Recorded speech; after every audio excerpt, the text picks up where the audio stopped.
Hello, world.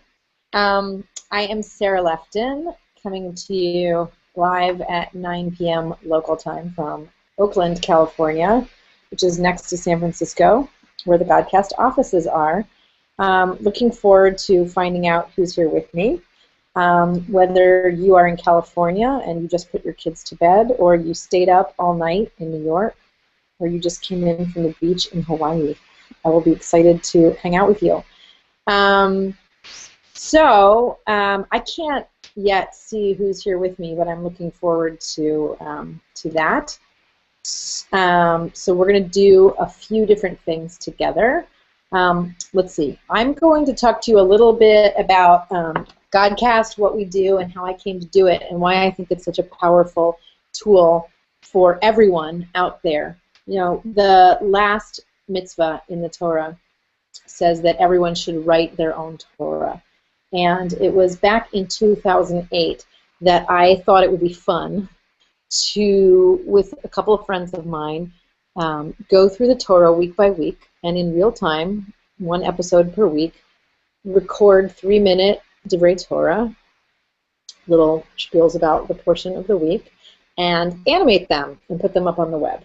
And that was a crazy project, but we did it. And if you go to G-dcast.com, you can see the 54 cartoons we made back in 2008. It was a really crazy project and incredibly edifying. I came into this project as somebody with a reasonably mediocre Jewish education, like a lot of pride and connection, but not a lot of literacy. But after a year of animating the Torah week by week, I would say I am a bit of a Chumash expert, and I know what happens where, and who looks like what, and who has a nose ring, and who has bracelets, and how wide the Jordan River is, and all kinds of crazy details that most people, even who have solid educational backgrounds, don't realize, because they never went through the exercise of writing it themselves. So it's a wonderful experiment. I invite you all to spend the next 56 minutes with me trying that out a little bit, and exploring how we can make meaning using different types of creativity than the usual kind of I talk at you, you sit in chavruta, we talk at each other, which by the way I think is great, and I love doing that too. So that's the story of me writing my own Torah. So we get to make a lot of interesting choices when we animate a story, and this cracks open big worlds of interpretation. Every little decision you make about, how wide is the Jordan? How long should it take those Israelites to cross it? Or, Rebecca was wearing gold bangles, we know from last week's Parsha, yesterday's Parsha. How many of them were there? If I'm going to draw Rebecca, how many bracelets should she have up her wrist? And you have to actually make choices like this, and it causes you to go back to the text and see what does it say there, and maybe look at commentators, and it's a really interesting way to go through the learning process. So in celebration of the 24 by 24 theme about heroes and villains, I thought that we could look together at a recent G-dcast episode, Samson. We did a mini-series on the book of Judges, Shoftim, and we picked 4 judges to make short films about. So the final in that series, and we're very proud of the series, each of the 4 pieces we did is quite different. The final episode is Samson, and I want to show that piece to you. It's only 6 minutes long, and it's quite beautiful to look at and entertaining. And I want to invite you to take the source sheet, on the source sheets on the 24 by 24 page, I included this, this document, and if you download it, it's a great note-taking tool. I called it, what did I call it? I don't remember what I called it, but there are three downloads, and this is one of them. And what I want you to do while you're watching the episode is get a pen, and there are 2 rows here, hero and villain. And as you watch the film, I want you to jot down any quick notes you have under the column that reads visuals, for anything visual you see that underscores the idea that Samson was a hero or that Samson was a villain. And then any dialogue you hear. What does somebody say that underscores hero or villain? Effects, that's sound effects. Do you hear any pows or bangs or sparkles or fairy dust sounds or anything like that that makes you think positively or negatively? And then finally, music. What's happening with the music? So these are 4 components of animated films that I want you to pay attention to. I've also included in the downloads for you a traditional looking little source sheet called Samson Sight and Sound. And what this is, you know, I went through the text myself this week, and I was looking just to kind of refresh my memory. What is there in Judges that gives us any detail about what Samson looked or sounded like? And this was a really interesting exercise for me because, you know, we made this piece 18 months ago. So it was so great to look back at the text and say, oh yeah, there actually is not a lot in there, that the Torah is quite sparse here, that the prophets are quite sparse here. Terse, we don't get a lot of information about visuals. And I pulled kind of the highlights here, and there's really not a lot. So, you know, I'll just read these aloud because I think we're a little less interactive in these Google On Air Hangouts. I'll read these. I would normally, if we were in a room together, I would ask you to read along with me. But so Judges 13, verse 24, and this is the beginning of Samson's narrative. And the woman bore a son and called his name Samson, and the child grew, and the Lord blessed him, and the Spirit of the Lord began to move him. Right? And so we hear this several times in Judges. The Spirit of the Lord began to move him. I'm not sure what that looks or sounds like, but there it is. Okay? And we'll make choices about that in the film. Then bopping along to chapter 14, Samson went down to Timnah, and he saw a woman, and he came up and he told his parents, I have seen a woman in Timnah of the daughters of the Philistines. Now, therefore, get her for me to wife. There's a little bit of a command and control type attitude that I hear in his voice there. I think, you know, we could discuss this and you could have an opinion, but that's the way I read it. We know that moving along here that Samson's a Nazirite. So here in chapter 16, and he told her all his heart and said unto her, there hath not, he's talking to Delilah now, there hath not come a razor upon my head, for I have been a Nazirite unto God from my mother's womb. If I be shaven, then my strength will go from me, and I shall become weak like any other man. So obviously we know, I mean, it's like the best known Bible character, right, that he had long hair and was very strong. So there's the proof text there. And then this last piece, Delilah had the 7 locks of his head shaven off and began to afflict him, and his strength went from him. So that's interesting, 7 locks of his head. What does that mean? 7 dreadlocks, 7 ponytails, 7, you know, kind of wefts of hair. I'm not really sure what that means, but there it is. And you know, there's more. Obviously, Samson talks more in these chapters, but this is just like a pretty representative example of what Tanakh gives us about him. So with that, I'm going to actually show you the episode and go through. I'll do it too, and let's fill out this form as we go about hero versus villain and see what we get. Let's see if I can make this work. I have to do a screen share. Let's see. Screen share. Select the window to share. This one. Start screen share. Okay.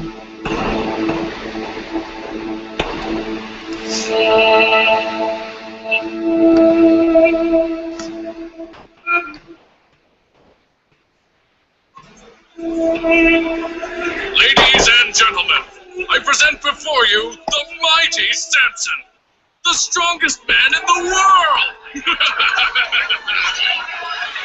He was so beloved, his own people turned him in. He made a joke out of us for the last time. Well, Samson, who's laughing now?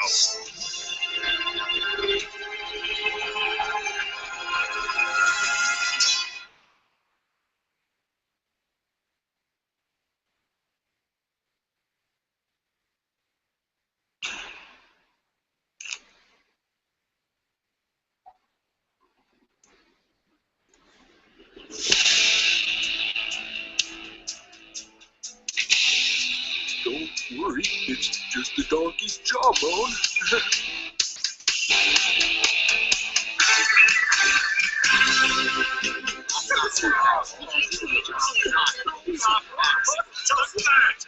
He's a monster! Would anyone else see the water? Quiet! Get a hold of yourselves. You all look pathetic. But sir, you don't understand. This man is Just a man. He's not a god. But God gave him strength, sir. God? What God? We have many gods. This is why we rule this land and all of the Israelites. You don't deserve to call yourself Philistines. I call myself Philistine. We shall destroy Samson, for we have Delilah.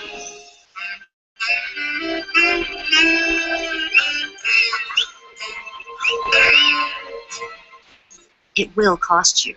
If you give us Samson, money will never be a problem for you again. His God might have given him strength to serve his people, but he sported it time and again to chase women, Philistine women. This will be his undoing.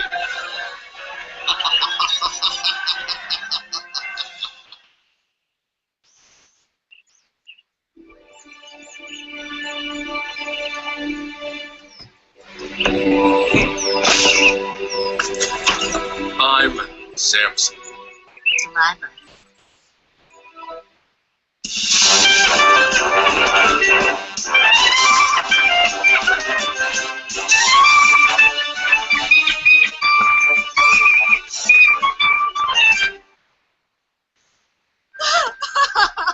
What? I asked you over and over again, but you keep lying to me. Where does your strength come from? You know, if you don't trust me, just say it and we're done. I tell you, just let me sleep. Okay. The secret to my power is in my hair. Seriously? Yes. Now just let me sleep.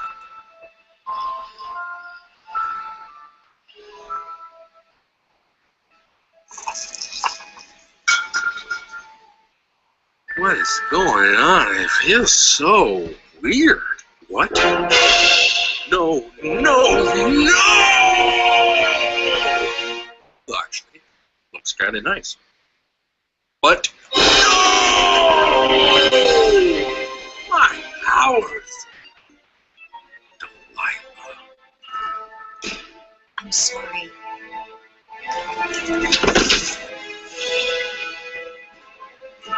Are you still mad about the whole box thing?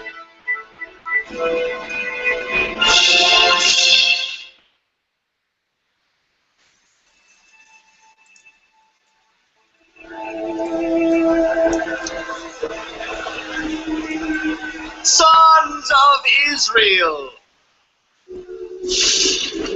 Look at this oaf! The mighty Samson! He'll be the last of your pathetic judges, warlords who relied on brute strength and their own desires for power, accomplishing nothing for your people. I come before you. Please give me back my strength so I can have my revenge and die with the Philistines. How is that judging?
Okay. I think I can come back now. There I am. Hello. Well, I hope you enjoyed that. I hope it technically worked for you. If you're around and you want to put things in the chat window and share any hero/villain observations, I'm really excited to have you do that. Otherwise, I will share mine. So just feel free to type into the chat. So I filled up my sheet a lot, and I'll just start sharing some things. You know, I think we went at the beginning visually. We drew Samson as a strong, silent type. We gave him a very kind of innocent, almost like doofus voice. You know, oh, like when his hair was cut, oh, it looks kind of nice. You know, there are all these kind of things he did that made you endeared to him. Towards the end, the triumphant rock music, that definitely connotes hero. On the villain side, different choices, right? That when he was bound at the beginning, you saw smoke, and we had rain and lightning. Samson had these like heavy, foreboding eyebrows. His parents were crying at his wedding. You know, his parents don't like his choice of bride. We heard a lot of dialogue. He killed my, he burned my, he's a monster. The crowd obviously jeering a lot.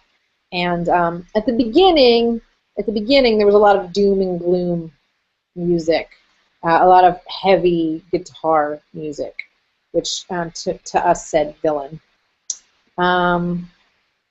Okay, so if there aren't any questions, I'm going to check Twitter to see if I'm missing anything. And as you can see on Twitter, we've posted the YouTube link for the Samson video. If you missed it, it's there on Twitter, or I'm posting it here also. And feel free to watch that on your own time. And of course, you can always go to G-dcast.com and watch everything that we've ever made, which is like more than 100 videos.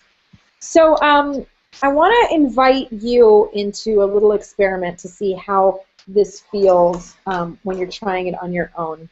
I have prepared a text from the first book of Samuel, and it was one of the downloads. It's called Animating Elkanah, and you can grab that. It is a more traditional looking source sheet like this. And this is a really, really great activity to do with a chavruta.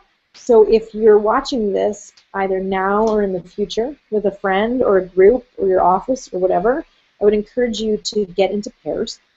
The source sheet has, by the way, also a Hebrew source, so feel free to learn in whatever language feels more exciting and accessible to you. And for those of you who appreciate a little help with the Hebrew, I also put some notes on the side here that point out some interesting things that are hard to kind of get from the Hebrew in translation. So the notes are there for you. Here's what we're going to do. We're going to read through this text, and you'll see that the 8th pasuk is bolded. And what I want to invite you to do is try on one of 3 ideas as we read this text. I'll type them into the chat window, and I'll say them for perpetuity here in the video.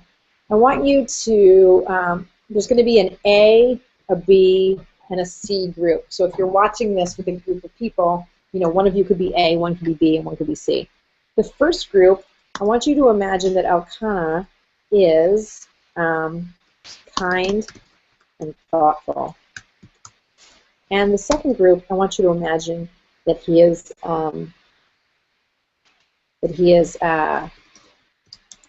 thoughtless and rude. And the third group, I want you to imagine that he's... Okay, so what we're going to do is read the text, and then I want you to just take a blank piece of paper, and you have two challenges here. Well, really 3. It's kind of fun. The first is to draw a little picture of what you imagine the character of Elkanah to look like. And I want you to think like super cartoony. And think in stereotypes, because that is what we do in animation. If you want to suggest that somebody is evil, right, then he might have like really arched eyebrows and a long mustache that he twirls, right? That's a stereotype in animation. If you want to show that he's rich, maybe you would have money dropping out of his pockets, or maybe he has a very fancy table in front of him, or maybe he's, of course, wearing very fine, exaggerated clothes with big lapels and flowers and fancy shoes, a lot of purple. So draw a doodle of what you imagine Elkanah to look like. It does not matter if you think you can draw or not. Stick figures are great. And then the second thing you would do is think to yourself about what song do you imagine playing when he walks into the room? What would be the soundtrack to this film? And then thirdly, I want you to try on a performance, a vocal performance of this bold pasuk, verse 8. How would you perform the line in order to get across the idea that this character is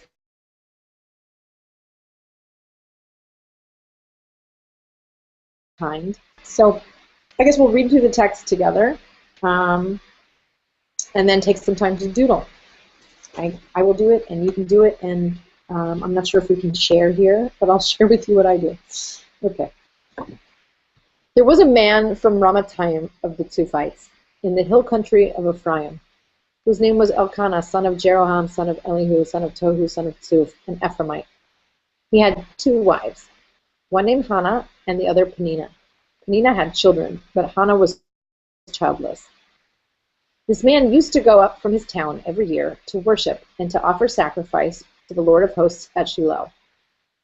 Hophni and Pinchas, the 2 sons of Eli, were priests of the Lord there. One such day Elkanah offered a sacrifice. He used to give portions to his wife Penina and to all her sons and daughters, but to Hannah he would give, and this is where the Hebrew is a little ambiguous, either a half portion or a double portion, depending on how you read it. Though or since Hannah was his favorite, for the Lord had closed her womb. Moreover, her rival, to make her miserable, would taunt her that the Lord had closed her womb. This happened year after year. Every time she went up to the house of the Lord, the other would taunt her so that she wept and would not eat. Her husband Elkanah said to her, Hannah, why are you crying and why aren't you eating? Why are you so sad? Am I not more devoted to you than 10 sons? Okay, so it is my time, 9:25, and let's take 5 minutes and work on a drawing of Elkanah, who is either kind and thoughtful, thoughtless, insensitive, and rude, or clueless. And think of a song that plays when he walks into a room, and get ready to perform the line. Okay, great. So for 5 minutes, while you're doing that, I will be doing that too. Maybe I'll put something else on the screen so you won't be bored looking at me.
Yes, I can see the chats if people want to ask questions.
Okay, that's 5 minutes. So,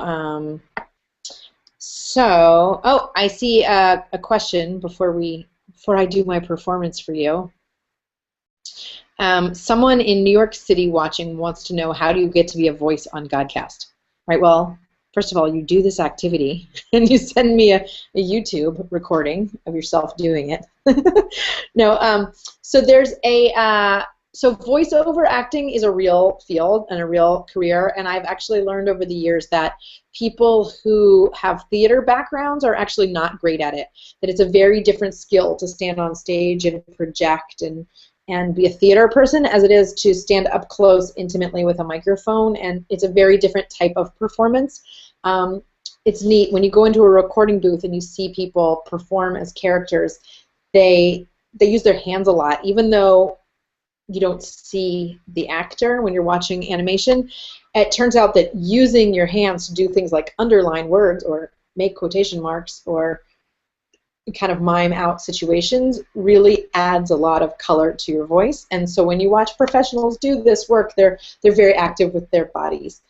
You can take classes if you live in a reasonably sized city. There's probably a place where you can take voiceover classes and get a reel recorded. There's a lot. If you look on the internet, you'll find a lot of people with voiceover portfolios online and websites where you can get work actually remotely, which is kind of neat. We work with casting agents and then also with some of these websites to hire actors. The Samson piece that I just screened, there were 4 or 5 professional voiceover actors in there, and one guy, Rob Jackson, who played the head of the Philistines, we've used him a lot. He does a really amazing villain voice. But it's really fun. Like maybe once a week or so, we hear from somebody who's interested in doing voices for Godcast and maybe narrating a piece on their own. So hey, don't hold back. Send us your reels. Okay, here's my drawing of Elkanah. Oh, well, I'll take that question in a second. Here's my drawing. I'm not like the best illustrator myself. I don't do the animation at Godcast. But here I drew a tall, skinny guy with a lot of angles. You see, I drew pointy feet and pointy legs and pointy everything because I went with the thoughtless and insensitive and rude Elkanah. I gave him a goatee because that often in animation connotes kind of rudeness. And what else did I do? Oh, I put a cat on his shoulder. I don't know why. It just seemed like a kind of a funny thing to do. So that's my guy. If I were going to perform the line, let's see. Insensitive and rude. Let's see. First you got to loosen up. Hannah, why are you crying? Why are you eating? Why are you so sad? Am I not more devoted to you than 10 sons? I have seen so many people do this line, and people will interpret it so differently.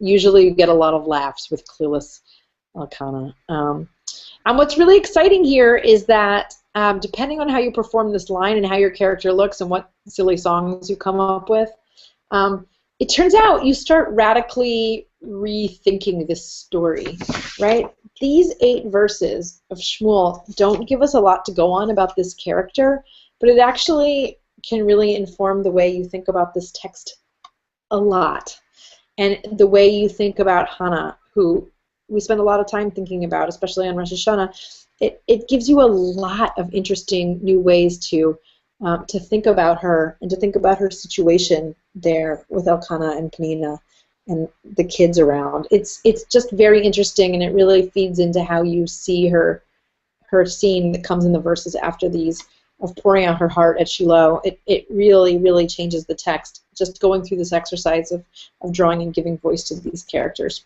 So I hope you enjoyed that. I hope you did it. And just know that you can do it with any character in any selection of text.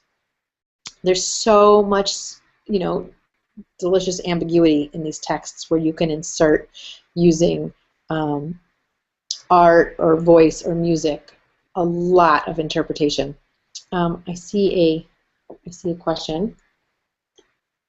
At the text, it says, the text doesn't have a lot of cues. So how do you make these scripts about biblical characters with so little to go on? How do you make those decisions? Right, so exactly. What we usually do, we have a team. I'm the executive producer. Jeremy Schuback is our producer. We have a Jewish educator, Russell Neese, on staff. We have Jewish educators that we bring on for project by project bases, different people all the time, and then we'll have an animator and a music composer and all these people working on each project. And if the project is done right, we sit down and we'll actually learn the text together. We'll sit around and we'll read through the text like traditional Beit Midrash style and dig into it. And then we'll do something that's called a split script, where we'll literally draw a line down the paper and we'll write dialogue on one side, and then on the other side, what are we seeing on the screen, and then what are we hearing in the visuals and the sounds, and we try to match, dialogue with those visual and oral clues. And that's our big chance for meaning making, right? So if I looked here at it says, this man used to go up from his town every year to worship and to offer sacrifice at Shiloh. Okay, great. Well, I can show a guy going up. It says going up. So he lives in the flatlands, and Shiloh must be on a hill. And then I would say, oh gosh, was it? I don't really know. So I would then go to text, and I would start looking for reference to Shiloh, and I would find out, oh, is this in the hill country, and is it on top of a hill, and is actually the altar there on a special hill? And I would just start looking for resources to answer those questions in text. And I'll go to a rabbi or an educator who knows more than I do for help there. And there's a lot of really fun learning. I mean, I love doing that kind of research. So then I know that I'm drawing, a hill, and I'm going to have, Elkanah maybe kind of hiking up the hill. Does he have like a sheep on his shoulders? Is he bringing this sheep to sacrifice it?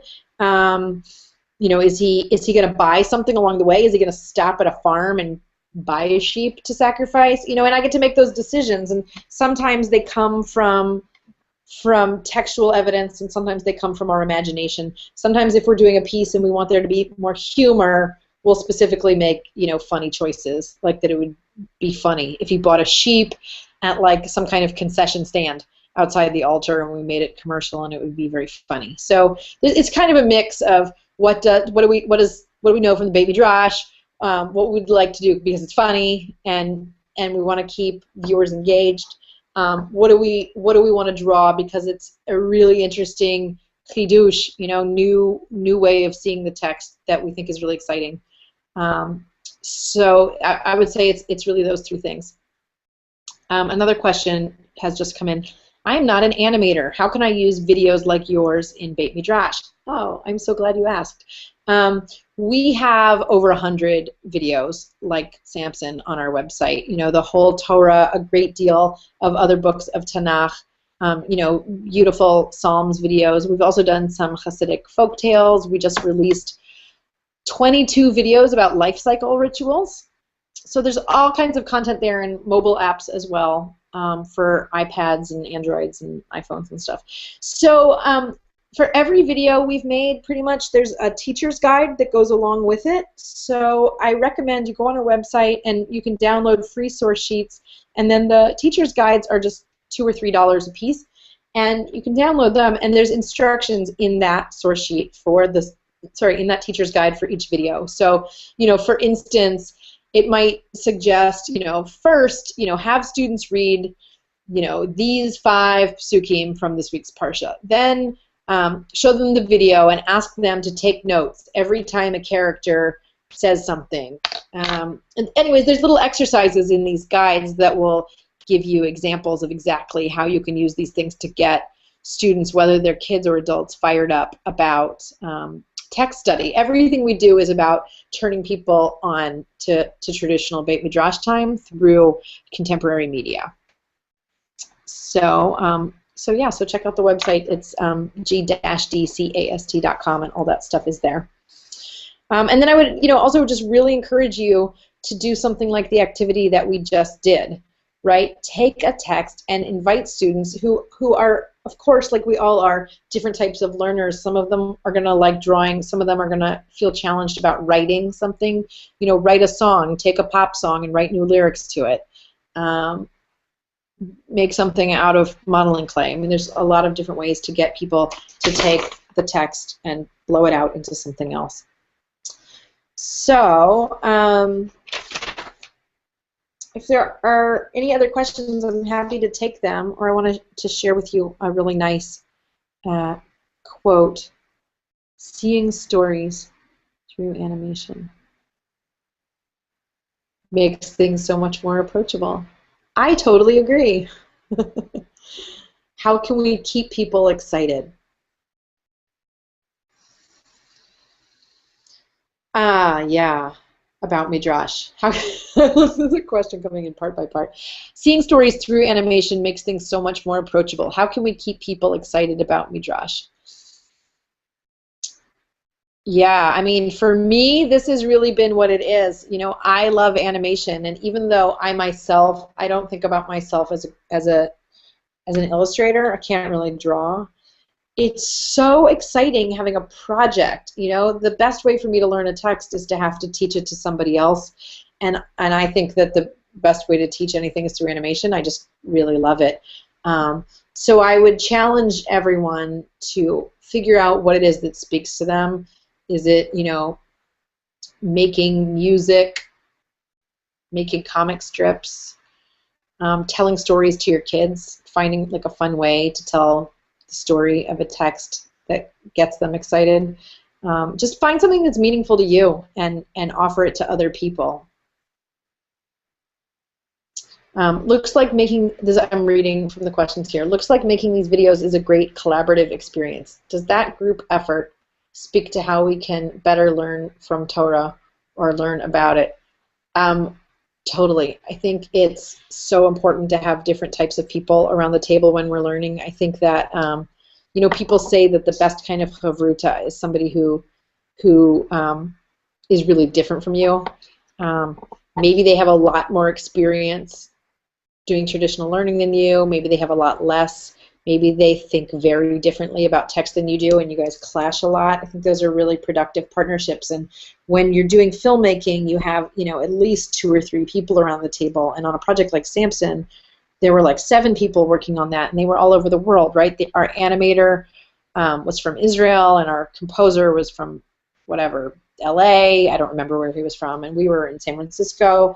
We all had different points of view about the text, and we did not agree all the time. You know, there was something that the animator did that I think it was like a very Israeli sense of humor kind of joke that he threw into the art that we found a little too edgy for American Jews, and we were like, you can't put that in there, and we really disagreed about what's funny and what's offensive. And that's great. You know, it gave me insight into his Israeli sensibility. It gave him insight into our American sensibility. It made the video stronger as a result, and I think we all learned something about Samson, right? I mean, it was a great experience. I love those moments. I love those moments. Any last questions? I'm going to check the Twitter too.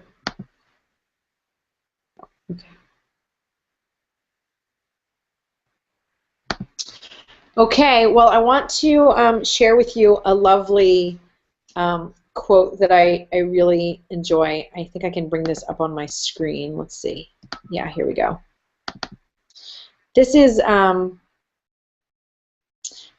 Rav Avraham Kook. This is in an interview he gave to the London Jewish Chronicle in 1935. And I just think it really sums up what's so exciting about the work that artists do in interpreting Torah. So it's up on the screen, but I'll read it too as well. When I lived in London, I used to visit the National Gallery, and my favorite pictures were those of Rembrandt. I really think that Rembrandt was a tzaddik. Do you know that when I first saw Rembrandt's works, they reminded me of the legend about the creation of light? We are told that when God created the light, it was so strong and pellucid that one could see from one end of the world to the other. But God was afraid that the wicked might abuse it. What did God do? He reserved that light for the righteous when the Messiah should come. But now and then, there are great people who are blessed and privileged to see it. I think that Rembrandt was one of them, and the light of his paintings is the very light that was originally created by God Almighty. That is kind of like a wowie moment for me. I love that quote, and I hope that you are inspired to think about how art making, filmmaking, and animation can illuminate Torah for you. And if you decide to write your own Torah the way that I did, I hope you will share it back with us. You can contact us anytime. I'm Sarah at G-dcast.com, and I would love to hear from you. And happy learning. I hope to see you guys online at other things, and I'm looking forward to learning from the other teachers. So thank you so much to the Aleph Society for putting this together and for having me. And Shavua Tov.